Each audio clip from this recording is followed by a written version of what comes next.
the U.S. has taken a striking move by canceling the visas of several prominent Palestinian officials, including a key leader, just before the United Nations General Assembly convenes on September 9. This decision, announced by Secretary of State Marco Rubio, has stirred considerable debate worldwide and raises significant questions about diplomacy and peace efforts in the region.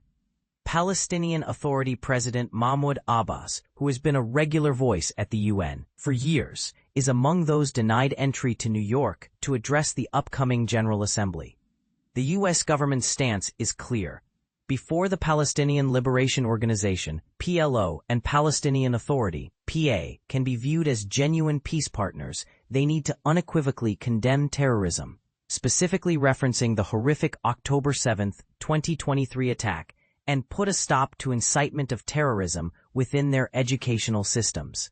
These demands are grounded in U.S. law, as the State Department emphasized in a statement issued last Friday. But here's where it gets controversial. The U.S. also demands that the Palestinian Authority cease its legal appeals to international courts, like the International Court of Justice, ICJ, and the International Criminal Court, ICC. The State Department characterizes these legal efforts as lawfare, or attempts to circumvent direct negotiations by leveraging international legal bodies. They argue that these moves have undermined peace talks and indirectly fueled Hamas's refusal to release hostages, contributing to the collapse of ceasefire discussions.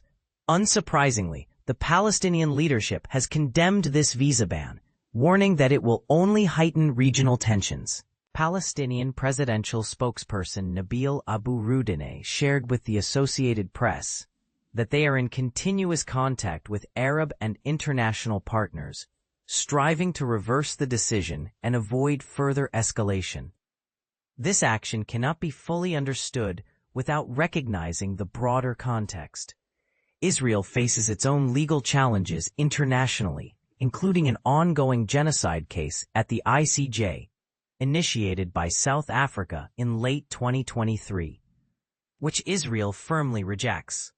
Meanwhile, the ICC has issued arrest warrants for Israeli figures, including Prime Minister Benjamin Netanyahu and former Defense Minister Yoav Gallant, moves that complicate the conflict and international diplomacy even further.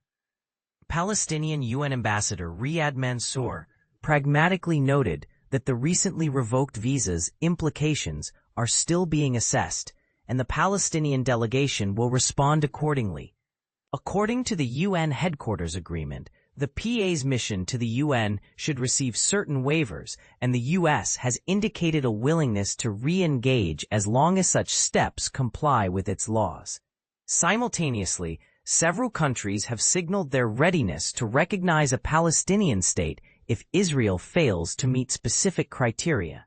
For example, the UK's Prime Minister Sir Keir Starmer has declared that Britain will formally acknowledge Palestinian statehood at the General Assembly unless Israel agrees to a ceasefire and endorses a two-state solution.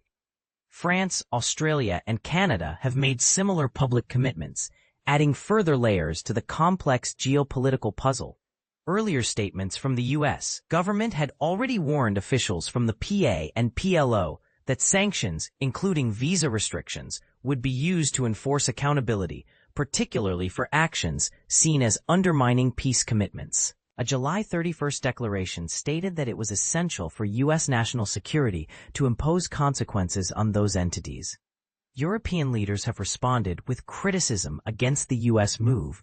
French Foreign Minister Jean-Noël Barrot labeled the visa cancellations as violating the spirit of the United Nations, emphasizing that the UN headquarters is meant to be a safe space dedicated to peace and should never restrict access.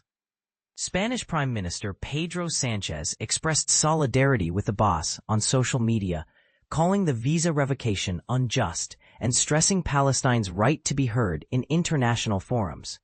He also condemned the violent attacks on civilians in Gaza, urging an immediate end and the delivery of humanitarian aid. Additionally, the EU's foreign policy chief, Kaja Kallas, appealed to the United States to reconsider its position, highlighting concerns about adherence to international law and the UN's organizational framework. Galas also criticized Israel's ongoing expansion of settlements in the West Bank, calling it illegal and a direct threat to the viability of a two-state solution. Meanwhile, on the ground, Israel has announced that it will halt tactical pauses in its military operations in Gaza City, labeling the area a dangerous combat zone. These pauses had previously allowed humanitarian aid and food supplies to reach civilians during specific hours.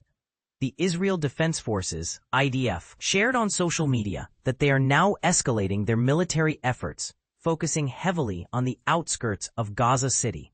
This intensification is part of a new war strategy approved by the Israeli Security Cabinet earlier this month and has drawn widespread condemnation from global leaders and humanitarian organizations alike. The United Nations has issued stark warnings that continuing this full-scale military plan could slash Gaza's hospital bed capacity by half, worsening a dire humanitarian crisis. According to a recent report from a UN-backed food security organization, Gaza City is experiencing famine for the first time since the conflict began, with nearby regions also at risk by September's end. Adding to the tragedy, the IDF confirmed the recovery of the body of Elon Weiss, a hostage killed during Hamas's attack on October 7, 2023. The Hostages and Missing Families Forum expressed deep sorrow for the Weiss family and renewed calls to bring all captives home as soon as possible. Netanyahu's office has also announced the retrieval of another hostage's remains, though their identity remains confidential for now.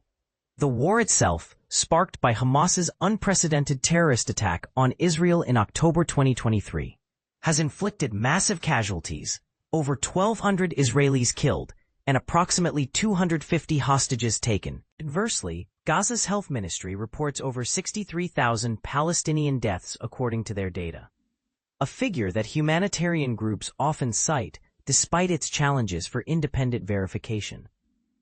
Israeli military data suggests that 83% of Palestinian casualties are civilians, highlighting the intense human cost on both sides.